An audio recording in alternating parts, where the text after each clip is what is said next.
My name is Matt Bragstead. I do all kinds of things here at Alight. I'm a strategist. I'm an evangelist. I'm the curator of all of the awesome people within the 17,000 people that make up Alight, making sure I'm bringing all of the best people to you. And today we have a fun topic. So we went with 3 reasons why reinvigorating your well-being strategy delivers value. But I think oftentimes you have consultants come in and give you all the whys and the whats, but not the hows. And so what we're really going to do is we're going to bring some of the real thought leaders from this organization to talk about not just why you should do it, but how, and some of the lessons learned, and some of the things we've seen out of the hundreds and hundreds of clients that we have across the spectrum from very large to mid-sized to somewhat small, and how that we reinvigorate that. So before we get too deep into this, we have to introduce ourselves. I introduce myself. Josh, why don't you introduce yourself? As well. Yeah. Hey, everybody. Hopefully my title's a little easier than Matt's here. I'm responsible for leading product at Alight. So, that basically means I just get the fun job of listening to customers every day and figuring out what we need to build next, and have an amazing group of people that does things like our website and our mobile app and AI engines and lots of things that we'll talk about today, actually. For me, I think hopefully this will come out in the conversation today, but the thing I love about product is I'm kind of a problem solver at heart. And so, you kind of have to be obsessively curious about the world around you. What are your customers trying to actually achieve? What are the problems that they're facing? And, I'm kind of a research nerd from that perspective. Everything I buy, I have to study inside and out. Pretty much drives my wife crazy sometimes, but, product kind of fits my nature, and it's about getting inquisitive on the opportunities that are out there. So hopefully we'll go through some of that today and lighten the broader group here with some interesting ideas. I love it. It's perfectly why you were the perfect person to talk to this group. Anthony, why don't you go as well? Yeah, thanks Matt, and thanks Josh, and it's great to be with you all today. So Anthony DePalma here. I'm responsible for our value engineering efforts for well-being at Alight. And basically what that means is talking about outcomes and how well-being drives outcomes, which is, what I've really become passionate about over the last decade or so. So I'm an actuary by background, so I'm taking that sort of nerdiness and mathematical financial analysis and applying it to the world of well-being, which is kind of a win-win for me. So I'm super passionate about that and looking forward to talking about the outcomes of well-being and how a strategy enables those optimized outcomes. So looking forward to the discussion today.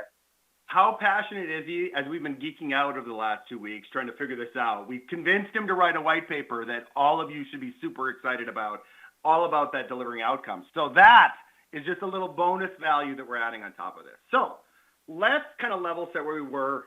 Any of you that joined us about a month ago now, 6 weeks ago, as we talked really about this set of research that we've done, and a lot of the incredible insights that have come out of it. And 6 weeks ago, a couple months ago, the topic was really around trust, because without it as a foundational component, none of these wonderful foundational blocks that we had on top of it really work. And with trust, you'll ever see a lot of well-being components. You'll see a lot of, lower stress and fewer sick days and more energy, more engagement, all of those types of things that we're going to talk about today.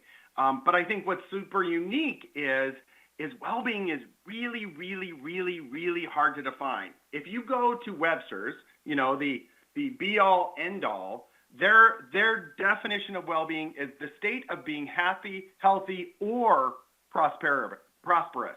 Or that doesn't work for us. That really, I don't fully believe that you can feel really, really good about your finances and really, really bad about your health and feel an overall position of well-being. I looked at another site, which is supposedly the kind of foremost experts on well-being, and it was all around, there's no consensus around a single definition of well-being, but there is general agreement that at a minimum, well-being includes the presence of positive emotions and moods, the absence of negative emotions, satisfaction with life, and a positive functioning experience in your day-to-day. What a word salad is that? There is no way I would do any presentation on something like that. So what is our definition of well-being going to be for the next hour? Well, really, it's going to be the ability to live one's best life, which right now, and it's gotten way more blended than in any other time in history, one's best life has to be this amalgamation of our best life at work and our best life at home, and really allowing decisions we make in either to affect in a very positive way the other one. And the paper that we did, which I don't think we really talked about, is actually called Winning with Wellbeing. So this was truly the heart and soul, the focus of that paper. And there were really these really key areas that are, for somebody that's so passionate about empowering people, these were heartbreaking a little bit. 75% of people are reporting relatively high to moderate stress levels. Almost half the workforce experience burnout. Half are saying they can't save for retirement. A third, dread. Think about the emotion tied to that word, dread going to work. And so we really started to, as we started to peel it back, started to get really curious. Josh said it perfectly. We're all problem solvers here, and we get curious. We start to investigate. And there were real three areas that I think, as we started to boil down areas of impact, areas of insight, areas that we really wanted to talk about, there were these three areas. One is this idea of access, and access to the programs, access to the system. And basically, 27% don't understand how any of our programs work. So think about counterintuitive that is, especially because most people's strategies when they hear we have bad well-being programs is to stack more on top. And that is not a good way. So if any of you out there are one of those folks, this is going to be really enlightening. Stacking more on top actually increases the overwhelm instead of decreasing it. The next one is really about personalization, and that's at the heart of how can we serve up really good information that does the opposite of overwhelm, but helps to get rid of the clutter, get rid of the noise, and allows people to see that the programs that are out there can be super relevant to me, even if I didn't realize it. And the last one is around utilization. 13% average increase in value of personalized health programs if you use the program. So this idea about we don't have enough time to engage, we're overwhelmed in all of the things that are coming at us at all time. We're overwhelmed by our email and our text message and our social and all of these things. I think all of that is hindering utilization from all of our perspectives. And so these are the three areas I think we want to play with the most. So what are the three areas of study that we're going to talk about here over the next 45 minutes? And by the way, as questions come up, please put them in. I know she said at the beginning, but we are going to reserve some time because we know this could go a lot of different directions. We know we're very excited about the topic, and I think there's a lot of people putting a lot of cognitive energy into this topic right now to try to figure out how to navigate it.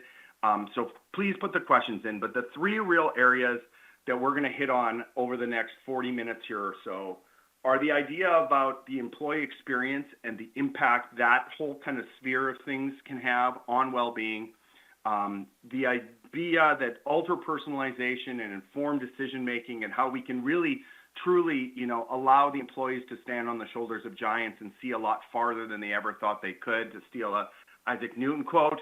This idea that if we can help them and inform them, it'll allow them to appreciate those benefits that much more and feel like they're being supported.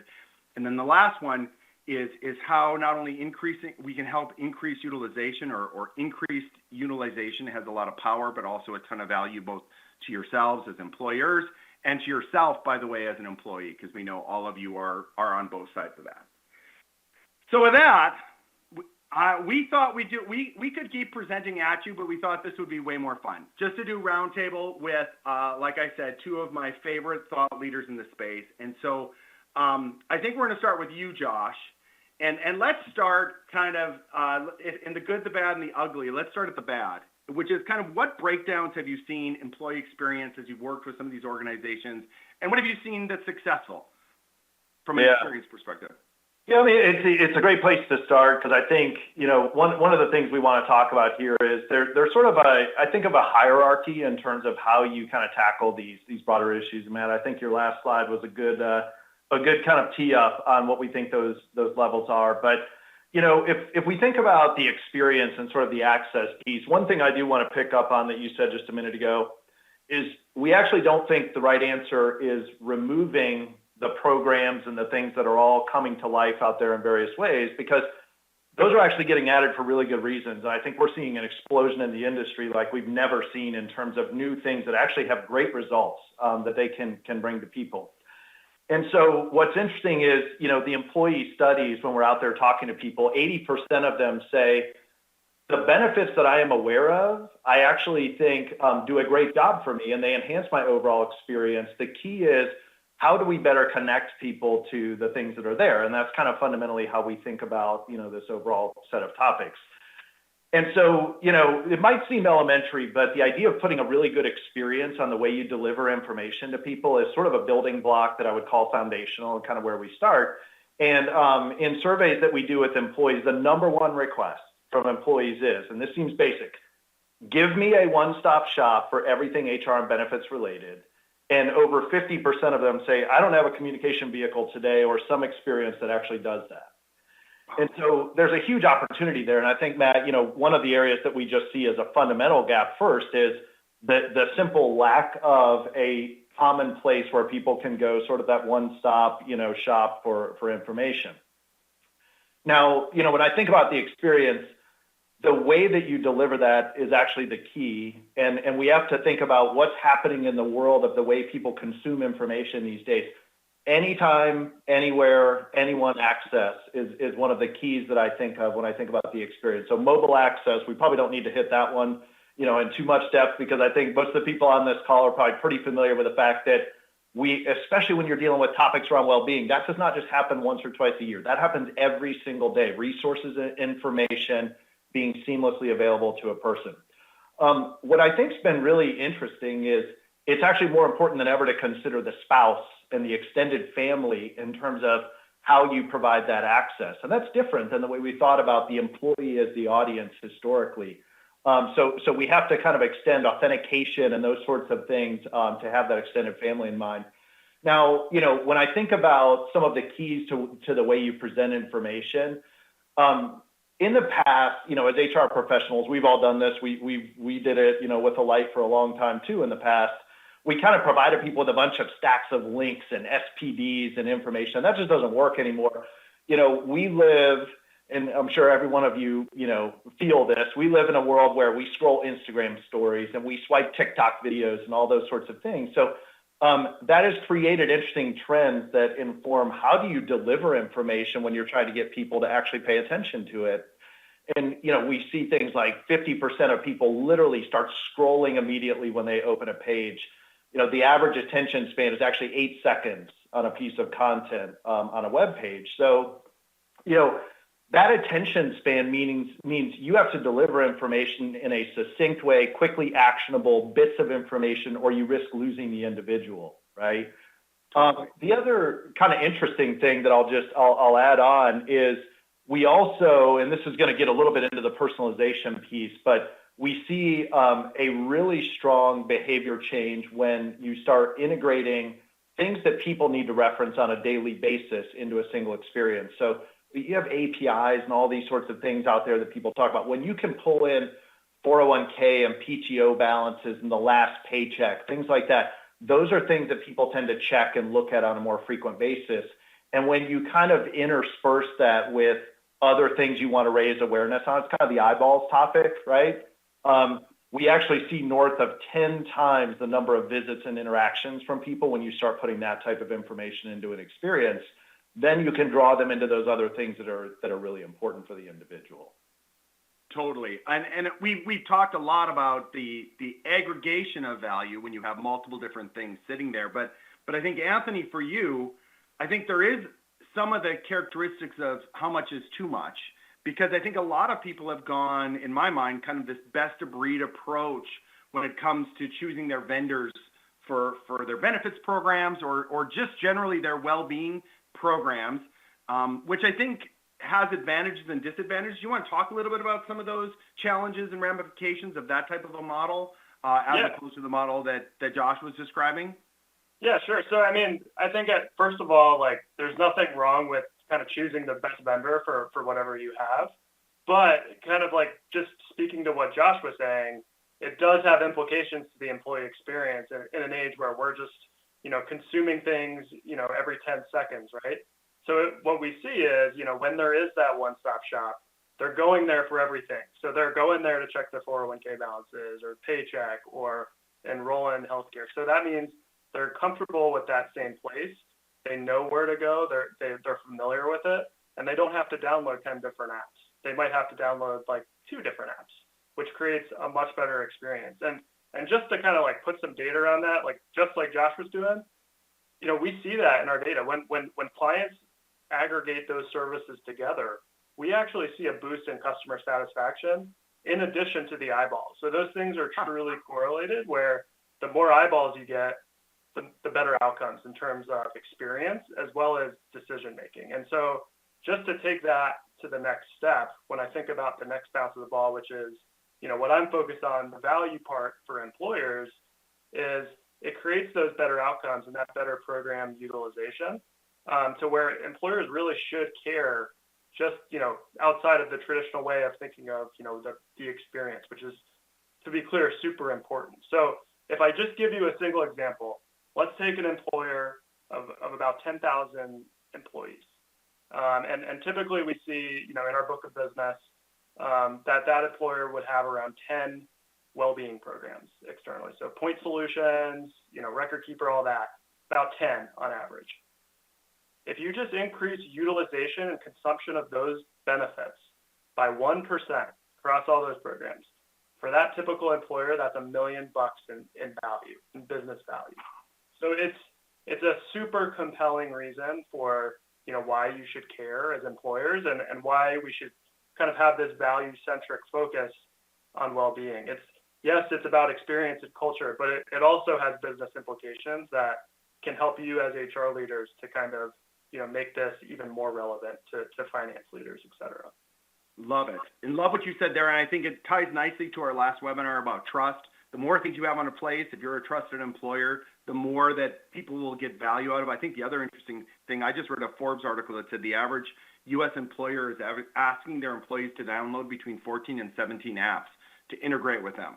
How in the world do you have a trusting relationship with your employees somehow through 14 to 17 apps, and how do you ensure a singular message?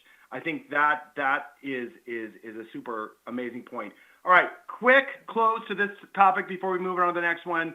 Either a good or a bad example that you've seen in working with the customers that we have around this area of experience. Josh, go you first. Yeah, I mean, I think one of the mistakes we see is the way that people message. When we just talk about the experience, there's one aspect which is mobile and the way you kind of present information. But email has been our vehicle for a long time as the primary engagement channel, and it's still important. But when you look at the way people are interacting and communicating with messages these days, a couple of stats that are pretty interesting. Text messages have about a 98% open rate versus emails, which, believe it or not, are just over 20%. And that probably resonates for all of us who are dealing with hundreds in our inbox. Text messages open within 3 minutes. Emails are about 100 times that, about 300 minutes on average to open. So when you think about the way that you are reaching out and connecting, you can't just rely on an experience to, by happenstance, kind of pull people in and they might see some things. It's how are you going out and reaching out, connecting the individual and pulling them in. Embracing mobile push, text messages as a way to communicate is a big thing. Yeah, I'm going to start ignoring 4 out of every 5 of your emails now, Josh. So thank you for giving me the key to that castle, without a doubt. But I've seen that, especially one of my biggest passions is around the deskless workforce, people that don't sit in front of computers, and their numbers are even worse. They're not looking at email at all. Anthony, any other good examples there from a client perspective? Yeah, I would say I would say themes, 3 common themes. So we talked about the integrating things into one central place. So that one is one theme. The other one is personalization, which we're also talking quite a bit about. The third one that I would call out, that third theme, is that human element. So bringing a human into the mix as that additional layer of that high touch lift to get people to just over the finish line.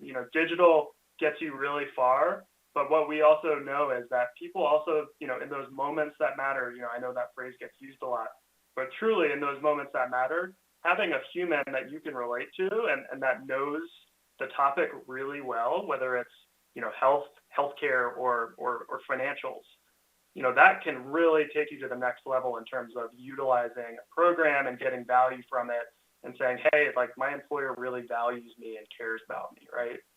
So I would say those are the three themes I see, Matt. I love it. And that is such a good reminder for all of us that are constantly getting pushed technology, the importance of all of us humans. All right, next area of curiosity, next area we wanted to focus on and give some insight is around this idea of ultra personalization. In our previous conversation with Allie a couple months ago, we had a little conversation about the sometimes over personalization can start to creep into the creepy factor. So I think, Anthony, first question to you with the organizations you're seeing, like how personal is too personal? Where do you draw the line as far as, a level of personalization we should be looking at? Yeah, it's such a good question. And frankly, it's such a, there's so many different perspectives on this, right? Here's what I would say is that, the status quo in our world today is personalization, whether we like it or not. And actually surveys and data shows that people actually want it. So you take an Amazon, for example, or a Netflix or a Spotify. We're following that exact same playbook. And that's where, we see, HR leaders going today in terms of personalizing their benefits to maximize the way people are interacting. And, more importantly, you have a diverse workforce, right? So personalization becomes super important when you're thinking about how do I reach out to people who have different needs?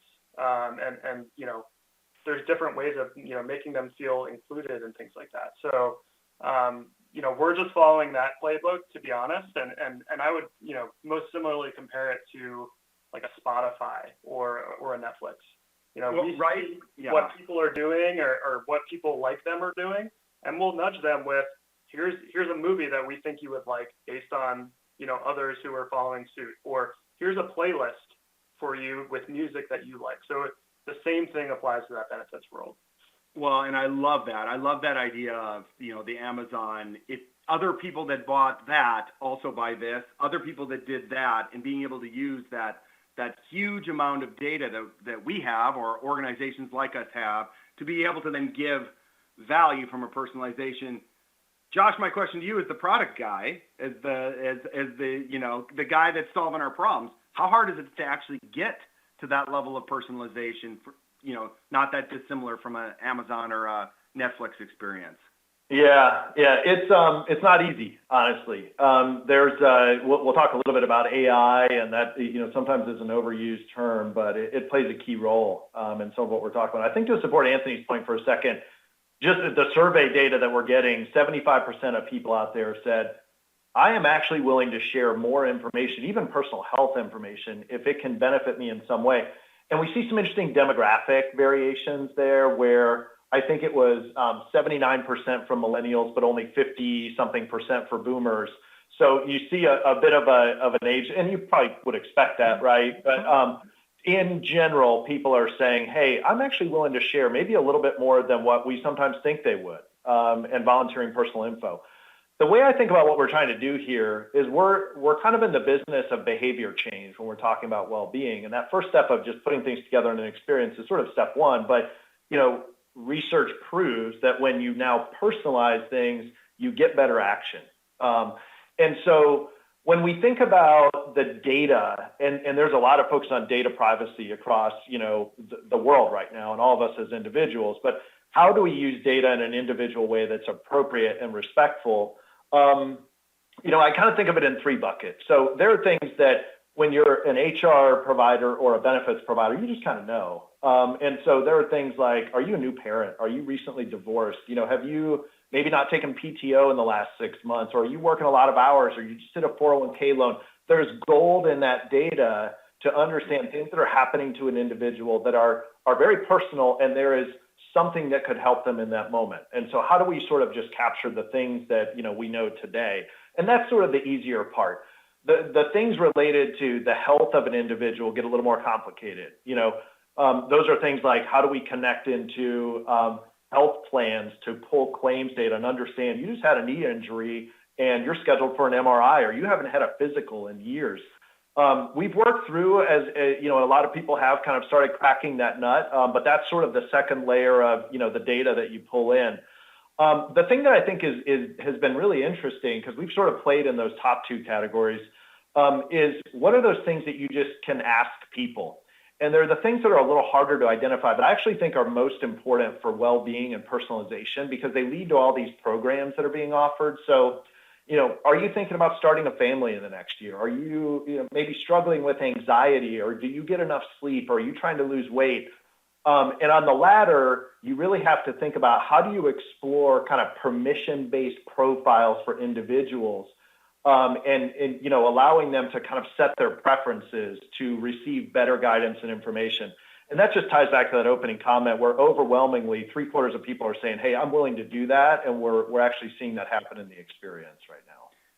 Yeah. And back again, why we talked about trust in our first one, because with that element of trust, and you can start to create these mutual cycles where people trust the employer with a little bit of information, get value, or maybe then willing to trust with a little bit more to then get more value. And if you use that in the appropriate way and give back value, it's amazing how much farther that relationship can extend with employees in that. Not only for an ultra-personalization perspective, Anthony, for employees, like we talked a little bit about, on the employer side, do we start to see, some value that employers can start to drive out of these, where people start to take better advantage and are using the programs that they have and are a little bit less overwhelmed in those programs? Do we see any data that it's not only benefiting the employees, but also the employers? Yeah, 100%. And I think I'll give maybe 3 different ways of articulating that. So first is kind of what I mentioned earlier. When you drive up utilization and you amplify utilization of programs, you're amplifying value. So I gave that 10,000 employees example, with $1 million in value for 1%. So that's kind of like the hard dollar way of thinking about it by saying, you drive down medical costs and increase, turnover, attraction, retention, and productivity and things like that. So that's one kind of hard dollar way of thinking about it. The second way of thinking about it is diversity, equity, and inclusion. People have different needs, and often this peanut butter approach of personalization is getting some people and maybe the majority of people, but it's not getting everybody. And maybe that's not creating the best cultural, aspects to our company. So personalization benefits in that way, which is more of like an intangible, but ultimately impacts its way, in ultimate value. So that's the second way. And then the third way is getting all of that data and personalization to understand, okay, what's happening, who's using what. Are younger people using this benefit but not using that benefit? Are people who live in the Southwest enjoying this one but not that one, for example? That allows you as an employer, and Padma said it here in the chat, I'm so glad you said it, that empowers employers to make informed decisions on, should I keep this program? Should I get rid of it? Should I change my communication strategy? What's the best optimal way for me to strategize around what I have and how I'm curating my programs today? Oh, I love that. I worked with somebody recently that said, I don't understand it. We keep adding millions and millions of dollars to our benefit programs and our Glassdoor rating doesn't move. What are we doing wrong? We're throwing money at this problem. We thought that would solve it. And in fact, it's either not moving it at all, or in one scenario, they said it's actually decreasing it, which is a huge problem. Last kind of area to think about here, Josh, and you alluded to something before that actually really excites me, which is really about these ideas around particular methods that seem to be most effective in getting employees' attention and getting their notice, and in a world full of distractions, to drawing them in and getting them to take action, which is what we ultimately want. Yeah, Matt, you said something earlier, or maybe it was Anthony, I can't remember who said it, but the moments that matter term, and I agree that has tended to be a little bit overused sometimes. But what we're seeing is those are the most important times to actually drive behavior and really have things start clicking with an employee. We recently rolled out something called Journeys, and the idea of that is pick those moments that matter, and you combine some important topics and actions together in a way that's easy to understand and work through in sort of a guided, type of an experience. And we've been spending a lot of time with clients to say, what are the biggest things that you wish you could impact with your employee population? How do I help people in key moments of X? And it's been interesting seeing the trends that are coming out of that. One of the top things is I wish I could do more with people who are trying to grow a family. And then there's a work-related one that comes in second place around just starting a new job and onboarding. There's managing stress, planning for retirement, going on a leave. Those are kind of the top 5 sort of big moments where people have a lot to think about. And, when you think about the growing a family one and the spectrum of possible things that people need to pull together there, and frankly, things that we as employers are probably doing and people are not utilizing or appreciating them as much, there are fertility benefits, there's maternity care, there's lactation consultants, where to find maternity and baby supplies, how do you plan for your 529, how do you maybe deal with stress and anxiety or finding the best doctor and facilities. All these things are, going back to the opening point, living in 17 different apps. And in that moment where they're going through one of the most important things in their lives, how do we bring that together in a way that is meaningful, it's guided, and the effect that we get is not just the impact that we have on that employee and their personal life in that situation, but it also solidifies this perception that the employee has of the employer's investment in them and that interest in their well-being, which has a lot of great side effects, right? How likely are they to stay in the workforce post having that child?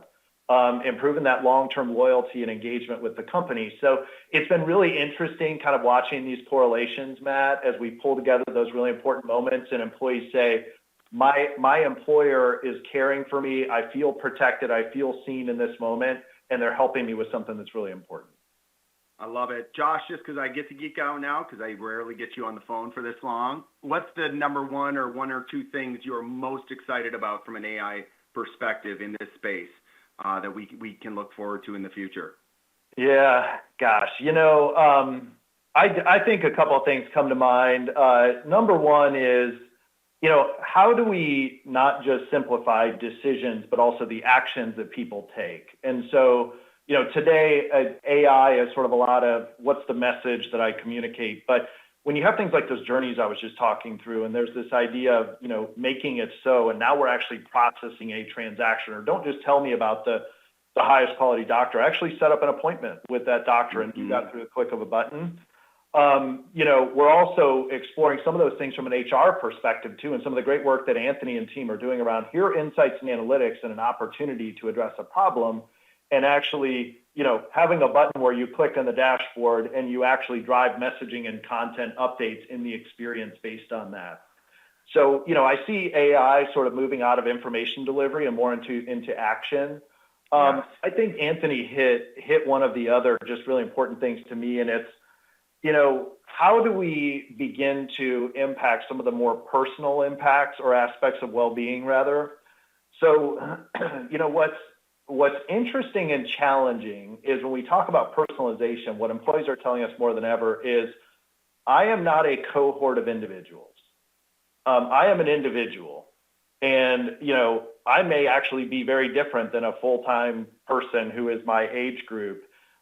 Maybe I am, instead of being bombarded with HSA and 401k savings, I'm worried about saving for the refrigerator repair that I have next week that I need to deal with, short-term kind of financial things. And, the more, again, it gets back to kind of how we receive and digest data, but the more we can get down to seeing people as an individual through AI instead of a cohort of people, that's really where the gold is, because we start to have meaningful impacts on individual employee lives. And that's what they're saying they want. They say, see me as a person in my individual situation. And to me, that's what well-being, is ultimately all about. Totally. Well, absolutely, without a doubt, especially that kind of whole person well-being as opposed to, kind of a category of well-being. All right. Third area, which I think is really crucial, is we've kind of started to talk about all the cool things we do, but it's actually getting people to use it. Because I think all of us have experienced where we create something really cool and then no one uses it, and then you go like, this was so cool. And then you tell somebody about it, like, hey, we just got rid of this because nobody used it. And they're like, oh my gosh, that would be so cool. Why didn't we keep that? So I think we would be remiss if we didn't talk about how we can land the plane on some of these. So Anthony, I'm going to kind of start with you, because I think many organizations have traditionally structured their benefits teams separate from their health and wealth owners and all of those functions. And then they create this kind of, like I said, a lack of kind of whole employee vision. Should we be cross-pollinating these? Are you seeing successful organizations cross-pollinating a lot of these different attributes to look at the employee? Not that dissimilar, by the way, from how doctors are now trying to look at the entire patient, not just the symptom. Yeah, absolutely. I mean, I think many have been, especially innovators in this space, are thinking about well-being holistically. And if I just kind of rewind to 20, 30 years ago, we very much had this traditional structure of here's your health insurance benefits and here's your pension. And then it became your 401k, but very traditional health and wealth benefits. But now we've kind of, we see the innovators shifting to, let's create a culture of well-being. And there's different things that, fall within that, right? One is, establishing different programs for the right people and creating kind of options for people. The other one is kind of the example Josh mentioned, using the refrigerator repairman, creating more holistic benefits that aren't just targeted for sort of longer term, needs that everyone does need, but let's worry about those things that, help people's well-being in those moments. So that, kind of culture shift has created this sort of reason to think about the way you structure benefits a little bit differently in terms of the health people and the wealth people definitely need to play with each other a lot more. And that starts with, a good example I can think of is sort of at the surveying level. When you're surveying your employees annually and you ask them, how are you doing? Or how is your well-being? There's different aspects to that are financial and physical and mental and everything else, right? So that needs to be thought of holistically, because all of those things, play with each other. Josh, I'm sure you have a lot more that you can probably add there, right? No, I think that's so well said. I mean, there are so many things, we look at. I go back to that first category of data within even just benefits administration and the things that you understand about people that took a loan from a 401k. These are some moments where they're going through some stress potentially. Is this a moment to promote an EAP? We actually had a pretty interesting client case study, maybe I could talk about a little bit later, where we saw some really interesting improvements there. Removing a spouse from a beneficiary. Those are interesting things that are happening with someone to say, is this now a time to promote stress management and financial planning? So there's just so many examples like that. But to your point, you kind of have to break down the traditional silos. We tend to have historically looked in, this is a health benefits related thing, so I'm now going to promote other health benefits related items. The real power is in the combo that you do. Well, and to add to what you just said, or to add a secondary question there, Josh, are there ways that employers can start to adjust their behavior or adjust an employee's behavior or meet them in the moment that matters? In all those scenarios you gave, it's amazing because employers have that information. They have those indicators of stress and that there's probably something that needs to happen, yet I don't know of any employer that I've ever talked to that is actually doing anything with it. Even a change of home address, right? There is stress associated with moving, said every single person that's moved in the last 100 years. And I don't think people are, so are there ways that employers can get in the game and really start to change that behavior from an employee perspective? Yeah, it's a great question. I mean, if I go back to the idea of there being a spectrum, and I think one of the nice things about this is every step you take is a move in the right direction as an employer. So, if we sort of think about what we've talked about, hey, the first step is just simply bring things together because people want a one-stop shop and improve the access, improve awareness. Then if you sort of personalize, that kind of puts that on steroids and we start seeing double the engagement and the interactions, and you surround that with the right messaging and the right experience and you start getting the behavior change. What we're starting to see is there's kind of a pinnacle that sits atop of that. And it's how do you now actually start thinking about rewarding and incenting people for doing the right things? And I think of that as sort of the pinnacle of behavior change. If that's kind of the business that we're in, it's how do we get people to actually use the great things that are there? And we have a client we're working with right now who, is doing points for achieving certain milestones or even taking basic actions. And they've kind of thought about, what's this ecosystem of things that I think would ultimately contribute to better well-being for an individual. And if you think about all the elements and all the ways of, you might be able to get it through claims data, you might be able to get it through self-volunteered information, even somebody going in and checking off and saying, I did this. Did you visit a resource for personal health research? Did you complete a stress management journey? Did you do an annual physical with your provider or complete a financial plan? All the way up to, did you do a cancer screening? And what we're seeing is more and more employers saying, it's kind of blending the old traditional wellness programs a little bit with this idea. I want to start putting incentives and, maybe points programs around these sorts of things. And what I really love is the other thing employees are telling us is I would really value an expansion of the benefit types that are being offered in a way that I can choose what's more personal to me out of the traditional concept of, medical, dental, vision, et cetera. Yep. And so they're actually pairing these with things like a marketplace where, you can go out and spend some of those points, use some of those points on perks and discounts and things, voluntary types of benefits. So I view that as it's an emerging area, and there's a lot of strategy that has to go into that. But when you start incenting, that's really where behavior change comes in a big way. And when you start giving points, Josh, there's fascinating things that happen.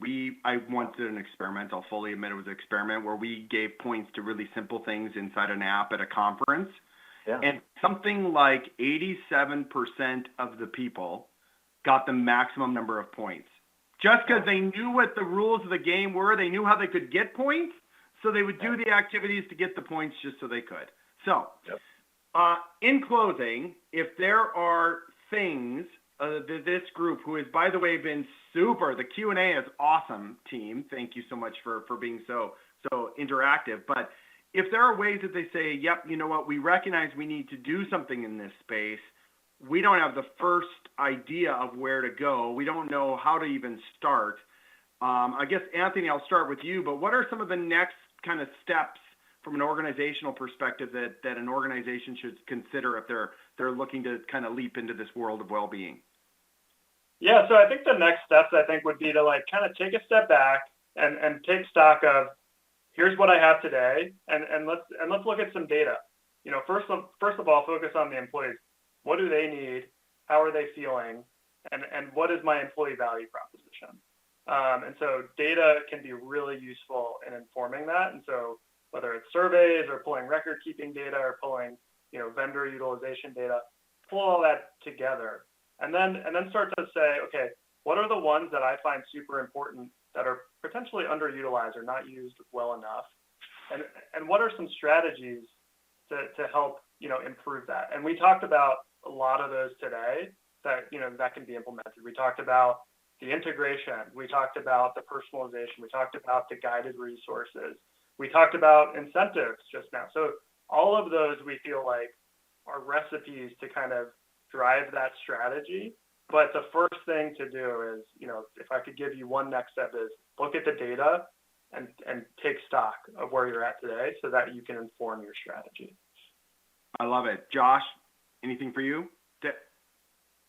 Yeah, no, I think that's well said, and I think one of the things, maybe a little bit of a plug on the work that Anthony does. I think what's powerful, not just looking at the data, but understanding benchmarking and where do you sit as an outlier relative to other organizations, either like you or in your industry. And we've done some pretty cool things that give the visibility into that.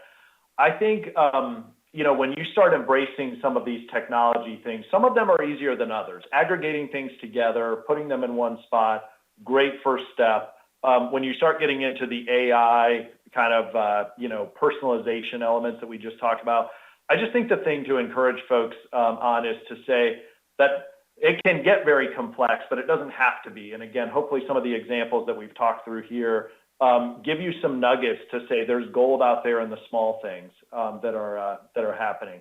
I do see one of the questions that came through very tied into this is those moments that matter, and how do you start providing the right context around those really important moments. And someone had asked if I could recap those 5 that I had cited earlier.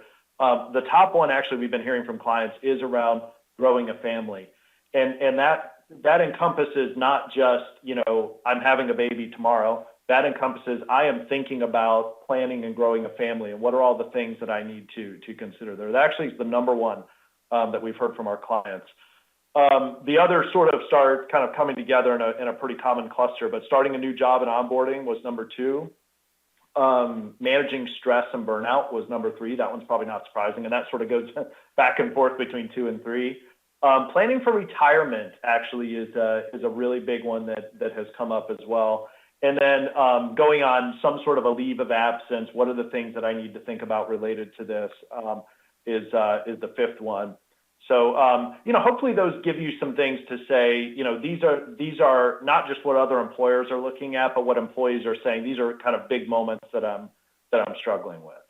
I love it. Well, and one of the key areas that employers now are having to deal with, a little bit less now that we've left lockout, but it's still prevalent. I see it all the time, is loneliness, right? Not something that an employer normally is equipped to deal with, but from a well-being perspective, it's pretty hard to be any of these things if you're only talking to that voice in your head.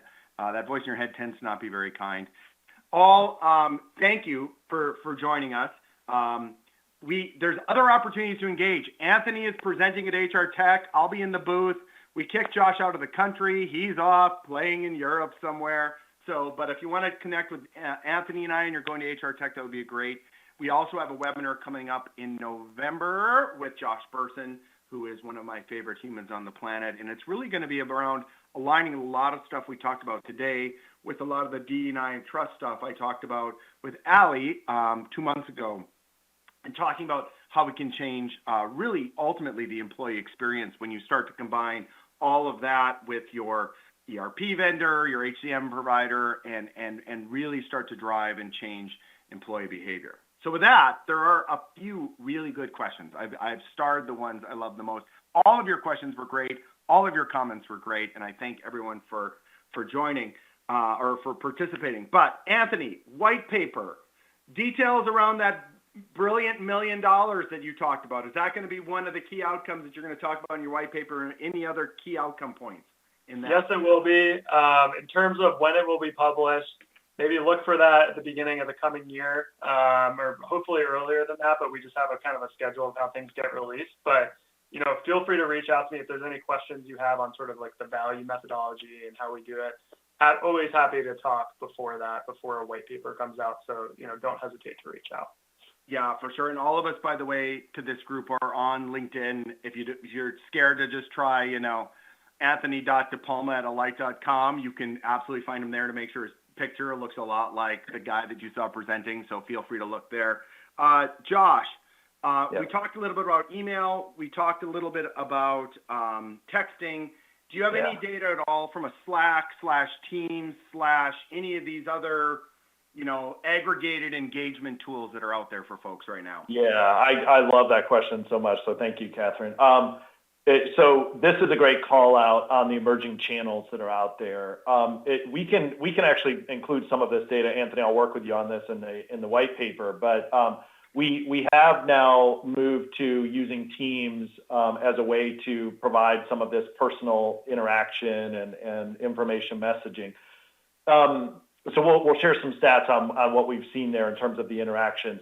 I think what's been interesting is how do you sort of manage that in a work environment? Because it's a little different to proactively prompt someone in a Slack or a Teams environment where they might actually be using it in a work construct, as opposed to a mobile device that's very personal in my hands, and I can probably be a little bit more directive and overt in what I'm saying.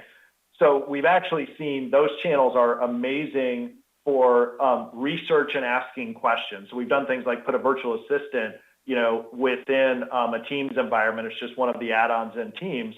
And I can go in if I'm looking for what's my 401k balance or things like that. But it's more of a reference type of info as opposed to a proactive push. And that's something we'll continue to evaluate. But I think it's important to note every one of these channels has some sensitivity, because when you start dealing with well-being issues at work, do you want something popping up saying, hey, we know you're dealing with anxiety, So we have to be very thoughtful about, how and what we deliver there.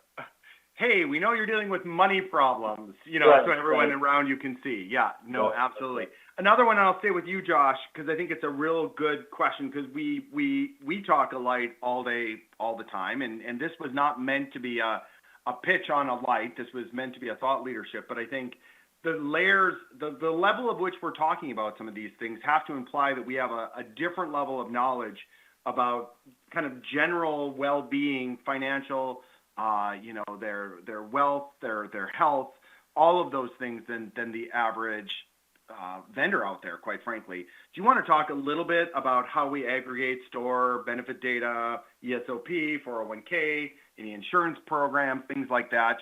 Just how we think about that, Josh? Yeah. Yeah, I do. And, I'll try to not get too terribly technical on this, but hopefully you've been able to kind of pick up in all these examples that the centralization and kind of normalization of a view of a person is one of the most important things that you can do. Because if you are going to break those silos down and you want to be able to draw an observation, one of the challenges we always have is people are identified in many different ways across these systems. So, one of the things we did, and this was, I think, the foundation for being able to create a great AI-based personalization engine, is you create a data lake.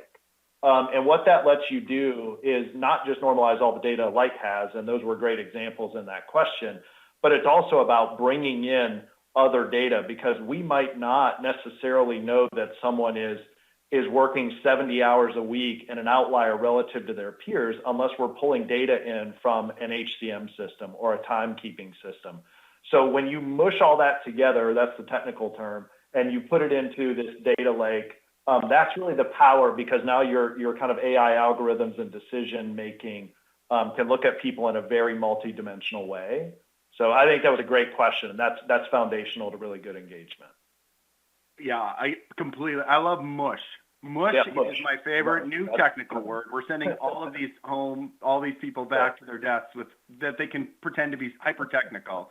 Last question is for you, Anthony. Kind of pimp your ride here. Talk about, you're presenting at HR Tech. Talk about that and give folks kind of the topic and the time.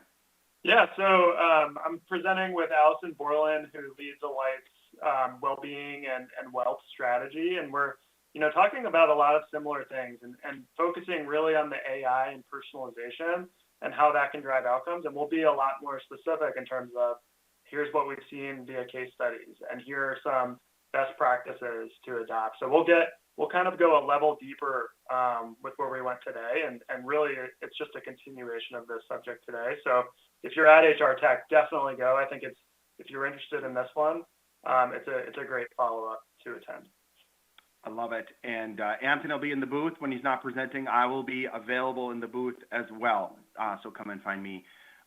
Everybody, thank you. We had about 100 folks that stuck around for the entire time. I love that. Thank you so much for joining us on this Tuesday. Apparently the weather is gorgeous in Orlando, so any of you in Orlando, surprised you're even working today. It's not so gorgeous here in Nashville. I'll take it though. Josh, Anthony, thank you both for joining us today. This was a lot of fun, as it always is.